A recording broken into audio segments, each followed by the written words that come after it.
Do you ever just see something so weird that you immediately think it's fake?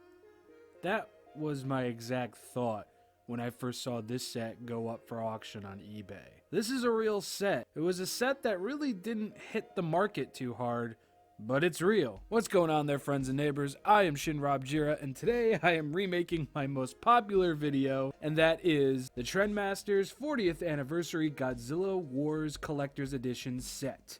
The Repaint edition. This is literally a Crayola disaster, but a beautiful Crayola disaster with Godzilla characters. So like the original video, I'm going to be looking at each character separately with their original released version. So let's just get started. So just so people out there know, these repainted figures really aren't based on any different incarnations that existed within the Godzilla universe. In all honesty, I think the only figure that has any relation to a different incarnation of Godzilla or a Godzilla-based character is this guy right here, obviously taking on a bit of a burning Godzilla-esque paint style. And with that being said, Godzilla is going to be the first figure we are talking about with this video. Just like the other one.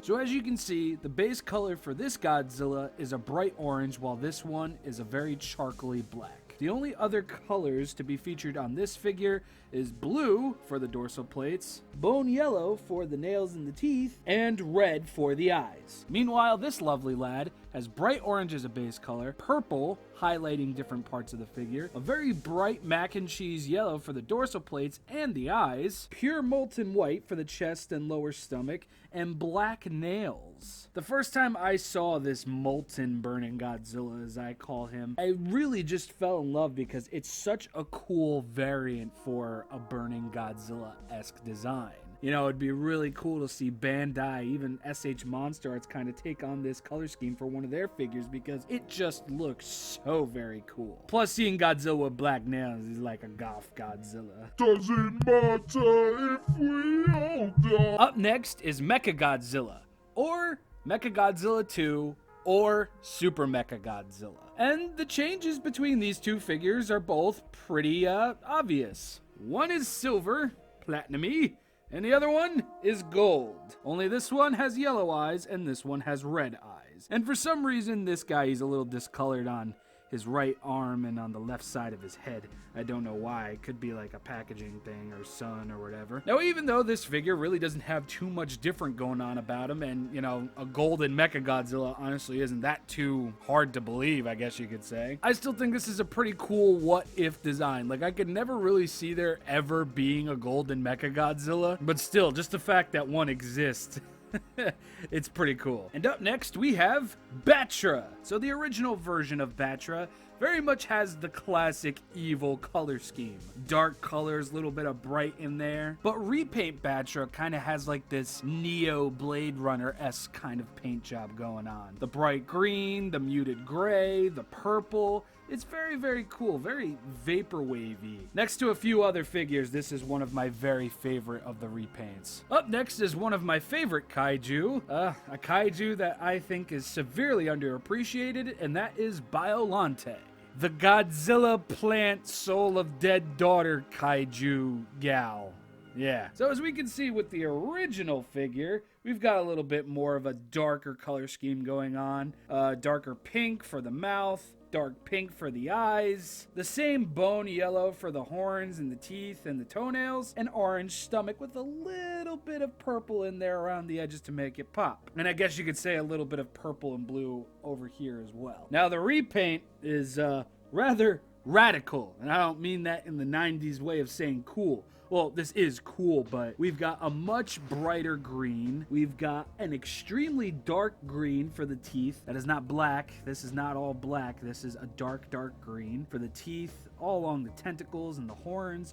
We still have the same color for the eye, that darkish pink. The stomach is just all purple, and the back is all purple as well, mixed with that very light and very bright green. I think that's a very interesting color choice for Biollante. You know, if Biollante never stuck out before, she's definitely going to stick out now. Up next is Mecha King Ghidorah, sporting some very obvious changes. His gold skin is now pitch black. His metallic sections are more of a bluish teal. This was honestly one of the more crazier ones. I mean, this is the one that gave me the biggest reaction because it's like, whoa, a black King Ghidorah? That is weird. That is strange, but you know what? I like that. I honestly wouldn't mind seeing a black King Ghidorah in a future Godzilla movie. Maybe he's like the super evil King Ghidorah, or maybe he's just a different kind of King Ghidorah. I don't know. Oh, and also for those who don't know, these heads are articulated and can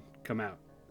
And up next is Gigan. Now Gigan, he really doesn't get too crazy of a paint switch. The gold that normally covers his body gets a little bit more muted to a brown. The green is replaced with black and blue. And the blue around his joints essentially just got a little bit brighter. And everything that was yellow is now silver. I honestly like this more futuristic-esque looking Gigan. It makes him feel a little bit more mechanical than it does organic. And as you all know, eventually we would get a much more mechanical looking Gigan in Godzilla Final Wars, but of course this set predates that movie by a couple years. And up next we have Mogira. Sporting all blue with a little bit of black, as opposed to his original metallic and light blue counterpart. The eyes are still the same color, although the top middle eye or cockpit area up here isn't painted on this one. The underside of the major jet on the back of Mogira is still black on this version, and that's pretty much it. There really wasn't too much changed for Mogira. This is one of the versions that I actually prefer more over the original. Making Mogira all blue and black honestly makes him stand out from the rest of the mechas. But you know, at the time when you had a mecha, you had to be all silver to just, you know, further push that I'm a robot feeling, you know. Up next is Anguirus. Now, compared to his original released version, this Anguirus is very, very blue. Dabba-dee-dabba-die. The original Anguirus sports a much more muted, like grayish color for the base. He's got purple for his inner thighs and stomach and everything. His eyes are green, and the inside of his mouth is a muted brown. Meanwhile, everything else, spikes and all, is that Trendmasters bone yellow. While the repaint, like I said, is mostly blue, we've got little hues of a lighter blue, which might also be somewhat of a yellow, purple, bright red for the inner mouth in there. We've got yellow eyes this time. I don't think those are green. No, those are definitely yellow. And the only thing that stayed the same was the bone yellow for the spikes and such. See, look at that. We even got more of the hues over here on his leg. That's definitely yellow, though. I don't think that's a lighter blue. Definitely yellow. I don't know if that was actually intentional or not. While this is easily one of the more, wild repaints, I like it. It's just outlandish enough to really stand out, but let's just hope and pray we never get an all-blue Anguirus in the movies. And last but most certainly not least is Space-Godzilla. Yeah, this Space-Godzilla is black and red. Oh boy. When I first saw this guy sticking out of the box, I was completely taken back because it's like, whoa, this is actually really cool.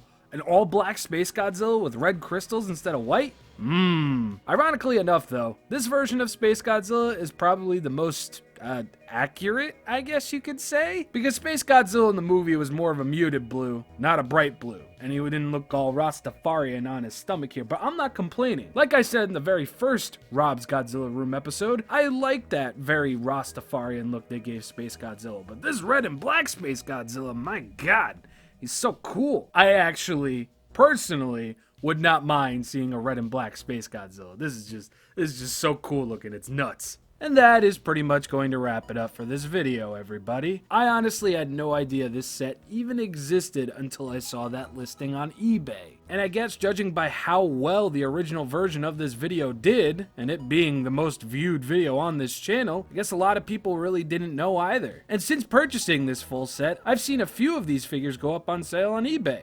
By themselves, of course, not all together. But if you come across this set for a decent price, or even just one of these figures, I highly suggest picking them up. They're very eye-popping, as you can tell, and I think they'd all be a very welcomed addition to your Godzilla collection. But yeah, that's it. I remade one of my most successful videos. I'm definitely not running out of ideas. No, seriously, I'm not. I just wanted to make that joke. But anyway, until next time, everybody, I hope you had a lovely Thanksgiving, and I will see you all on Monday. Bye, everybody.